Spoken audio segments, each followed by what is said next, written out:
Ezekiel chapter 5. And thou, son of man, take thee a sharp knife, take thee a barber's razor, and cause it to pass upon thine head and upon thy beard. Then take thee balances to weigh, and divide the hair. Thou shalt burn with fire a third part in the midst of the city when the days of the siege are fulfilled. And thou shalt take a third part, and smite about it with a knife. And a third part thou shalt scatter in the wind, and I will draw out a sword after them. Thou shalt also take thereof a few in number, and bind them in thy skirts. Then take of them again, and cast them into the midst of the fire, and burn them in the fire, for thereof shall a fire come forth into all the house of Israel. Thus saith the Lord God, This is Jerusalem. I have set it in the midst of the nations and countries that are round about her. And she hath changed my judgments into wickedness more than the nations, and my statutes more than the countries that are round about her. For they have refused my judgments and my statutes. They have not walked in them. Therefore thus saith the Lord God, Because ye multiplied more than the nations that are round about you, and have not walked in my statutes, neither have kept my judgments, neither have done according to the judgments of the nations that are round about you. Therefore thus saith the Lord God, Behold, I, even I, am against thee, and will execute judgments in the midst of thee in the sight of the nations. And I will do in thee that which I have not done, and whereunto I will not do any more the like, because of all thine abominations. Therefore the fathers shall eat the sons in the midst of thee, and the sons shall eat their fathers. And I will execute judgments in thee, and the whole remnant of thee will I scatter into all the winds. Wherefore, as I live, saith the Lord God, Surely because thou hast defiled my sanctuary with all thy detestable things, and with all thine abominations, therefore will I also diminish thee. Neither shall mine eyes spare, neither will I have any pity. A third part of thee shall die with the pestilence, and with famine shall they be consumed in the midst of thee. And a third part shall fall by the sword round about thee, and I will scatter a third part into all the winds, and I will draw out a sword after them. Thus shall mine anger be accomplished, and I will cause my fury to rest upon them, and I will be comforted. And they shall know that I, the Lord, have spoken it in my zeal, when I have accomplished my fury in them. Moreover, I will make thee waste, and a reproach among the nations that are round about thee, in the sight of all that pass by. So it shall be a reproach and a taunt, an instruction and an astonishment unto the nations that are round about thee, when I shall execute judgments in thee in anger and in fury and in furious rebukes. I, the Lord, have spoken it. When I shall send upon them the evil arrows of famine, which shall be for their destruction, and which I will send to destroy you, and I will increase the famine upon you, and will break your staff of bread. So will I send upon you famine and evil beasts, and they shall bereave thee, and pestilence and blood shall pass through thee, and I will bring the sword upon thee. I, the Lord, have spoken it. Ezekiel chapter 6. And the word of the Lord came unto me, saying, Son of man, set thy face toward the mountains of Israel, and prophesy against them, and say, Ye mountains of Israel, hear the word of the Lord God. Thus saith the Lord God to the mountains, and to the hills, to the rivers, and to the valleys, Behold, I, even I, will bring a sword upon you, and I will destroy your high places. And your altars shall be desolate, and your images shall be broken. And I will cast down your slain men before your idols, and I will lay the dead carcasses of the children of Israel before their idols, and I will scatter your bones round about your altars. In all your dwelling places the cities shall be laid waste, and the high places shall be desolate, that your altars may be laid waste and made desolate, and your idols may be broken and cease, and your images may be cut down, and your works may be abolished.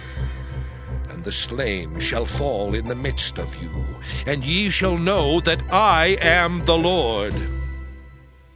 Yet will I leave a remnant, that ye may have some that shall escape the sword among the nations, when ye shall be scattered through the countries. And they that escape of you shall remember me among the nations, whither they shall be carried captives, because I am broken with their whorish heart, which hath departed from me, and with their eyes which go a-whoring after their idols. And they shall loathe themselves for the evils which they have committed in all their abominations. And they shall know that I am the Lord, and that I have not said in vain that I would do this evil unto them.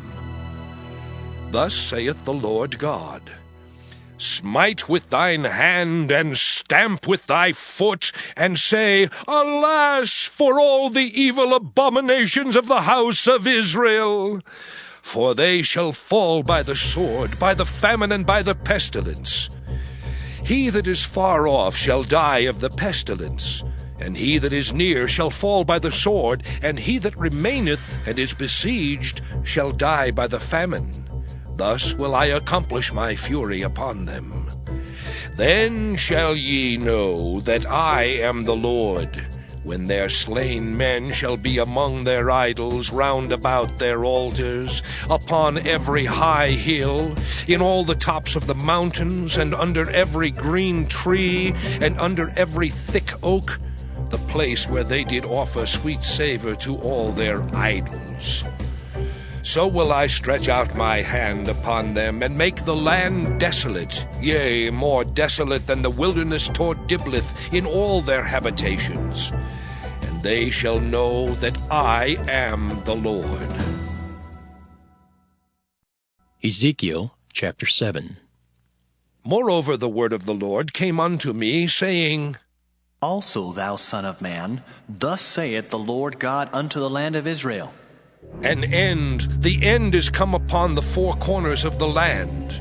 Now is the end come upon thee, and I will send mine anger upon thee, and will judge thee according to thy ways, and will recompense upon thee all thine abominations. And mine eye shall not spare thee, neither will I have pity, but I will recompense thy ways upon thee, and thine abominations shall be in the midst of thee, and ye shall know that I am the Lord. Thus saith the Lord God, An evil, and only evil, behold, is come. An end is come, the end is come. It watcheth for thee, behold, it is come.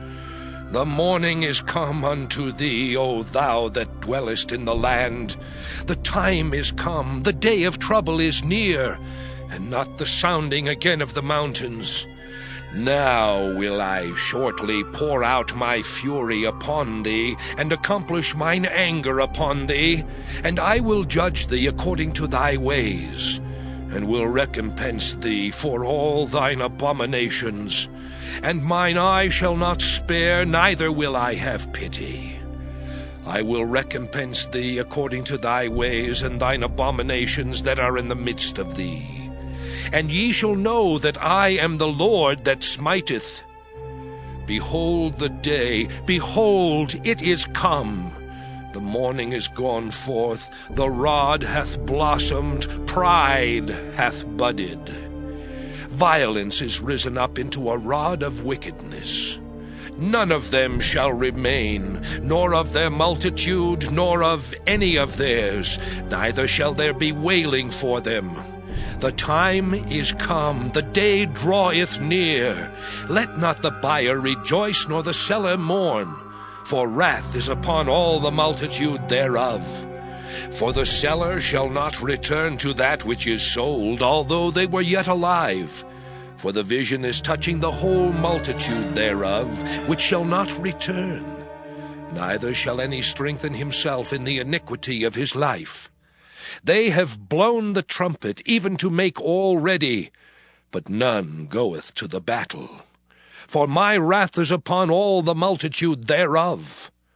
The sword is without, and the pestilence and the famine within. He that is in the field shall die with the sword, and he that is in the city, famine and pestilence shall devour him. But they that escape of them shall escape, and shall be on the mountains like doves of the valleys, all of them mourning, every one for his iniquity. All hands shall be feeble, and all knees shall be weak as water. They shall also gird themselves with sackcloth, and horror shall cover them, and shame shall be upon all faces, and baldness upon all their heads. They shall cast their silver in the streets, and their gold shall be removed. Their silver and their gold shall not be able to deliver them in the day of the wrath of the Lord. They shall not satisfy their souls, neither fill their bowels, because it is the stumbling block of their iniquity. As for the beauty of his ornament, he set it in majesty. But they made the images of their abominations and of their detestable things therein. Therefore have I set it far from them. And I will give it into the hands of the strangers for a prey, and to the wicked of the earth for a spoil, and they shall pollute it. My face will I turn also from them, and they shall pollute my secret place, for the robbers shall enter into it and defile it. Make a chain, for the land is full of bloody crimes, and the city is full of violence. Wherefore I will bring the worst of the heathen, and they shall possess their houses. I will also make the pomp of the strong to cease, and their holy places shall be defiled. Destruction cometh, and they shall seek peace, and there shall be none. Mischief shall come upon mischief, and rumor shall be upon rumor. Then shall they seek a vision of the prophet. But the law shall perish from the priest, and counsel from the ancients. The king shall mourn, and the prince shall be clothed with desolation, and the hands of the people of the land shall be troubled. I will do unto them after their way, and according to their deserts will I judge them, and they shall know that I am the Lord. Psalm 139. To the chief musician, a psalm of David. O Lord, thou hast searched me and known me. Thou knowest my downsitting and mine uprising. Thou understandest my thought afar off. Thou compassest my path and my lying down, and art acquainted with all my ways. For there is not a word in my tongue, but lo, O Lord, thou knowest it altogether. Thou hast beset me behind and before, and laid thine hand upon me. Such knowledge is too wonderful for me. It is high, I cannot attain unto it. Whither shall I go from thy spirit? Or whither shall I flee from thy presence? If I ascend up into heaven, thou art there. If I make my bed in hell, behold, thou art there. If I take the wings of the morning and dwell in the uttermost parts of the sea, even there shall thy hand lead me, and thy right hand shall hold me. If I say, surely the darkness shall cover me, even the night shall be light about me. Yea, the darkness hideth not from thee, but the night shineth as the day. The darkness and the light are both alike to thee. For thou hast possessed my reins, thou hast covered me in my mother's womb. I will praise thee, for I am fearfully and wonderfully made. Marvelous are thy works, and that my soul knoweth right well. My substance was not hid from thee when I was made in secret, and curiously wrought in the lowest parts of the earth. Thine eyes did see my substance, yet being unperfect. And in thy book all my members were written, which in continuance were fashioned, when as yet there was none of them. How precious also are thy thoughts unto me, O God! How great is the sum of them! If I should count them, they are more in number than the sand. When I awake, I am still with thee. Surely thou wilt slay the wicked, O God. Depart from me, therefore, ye bloody men. For they speak against thee wickedly, and thine enemies take thy name in vain. Do not I hate them, O Lord, that hate thee? And am not I grieved with those that rise up against thee? I hate them with perfect hatred. I count them mine enemies. Search me, O God, and know my heart. Try me and know my thoughts, and see if there be any wicked way in me, and lead me in the way everlasting. Proverbs chapter 3. My son, forget not my law, but let thine heart keep my commandments. For length of days and long life and peace shall they add to thee. Let not mercy and truth forsake thee. Bind them about thy neck, write them upon the table of thine heart, so shalt thou find favor and good understanding in the sight of God and man. Trust in the Lord with all thine heart, and lean not unto thine own understanding. In all thy ways acknowledge him, and he shall direct thy paths. Be not wise in thine own eyes. Fear the Lord, and depart from evil. It shall be health to thy navel, and marrow to thy bones. Honor the Lord with thy substance, and with the first fruits of all thine increase. So shall thy barns be filled with plenty, and thy presses shall burst out with new wine. My son, despise not the chastening of the Lord, neither be weary of his correction. For whom the Lord loveth, he correcteth, even as a father the son in whom he delighteth. Happy is the man that findeth wisdom, and the man that getteth understanding. For the merchandise of it is better than the merchandise of silver, and the gain thereof than fine gold. She is more precious than rubies, and all the things thou canst desire are not to be compared unto her.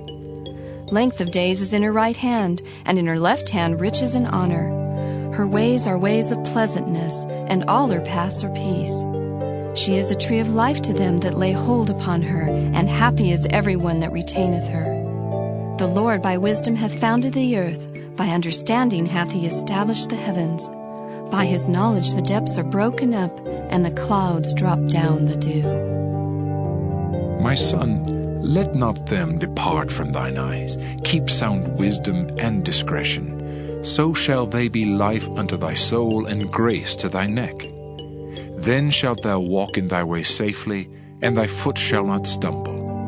When thou liest down, thou shalt not be afraid. Yea, thou shalt lie down, and thy sleep shall be sweet. Be not afraid of sudden fear, neither of the desolation of the wicked when it cometh. For the Lord shall be thy confidence, and shall keep thy foot from being taken.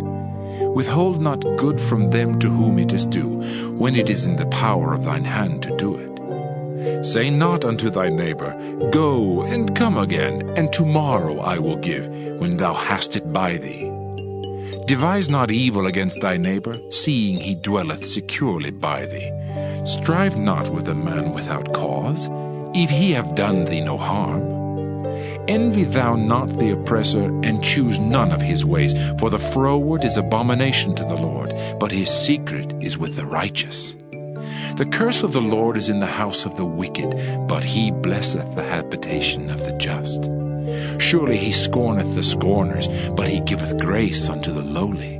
The wise shall inherit glory, but shame shall be the promotion of fools.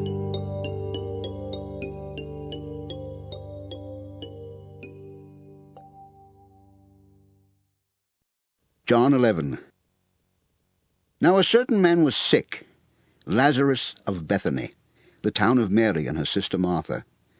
It was that Mary who anointed the Lord with fragrant oil and wiped his feet with her hair, whose brother Lazarus was sick.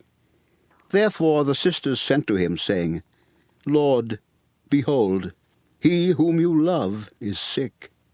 When Jesus heard that, he said, This sickness is not unto death, but for the glory of God, that the Son of God may be glorified through it."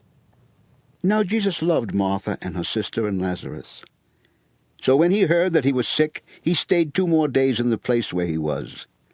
Then after this he said to the disciples, "Let us go to Judea again."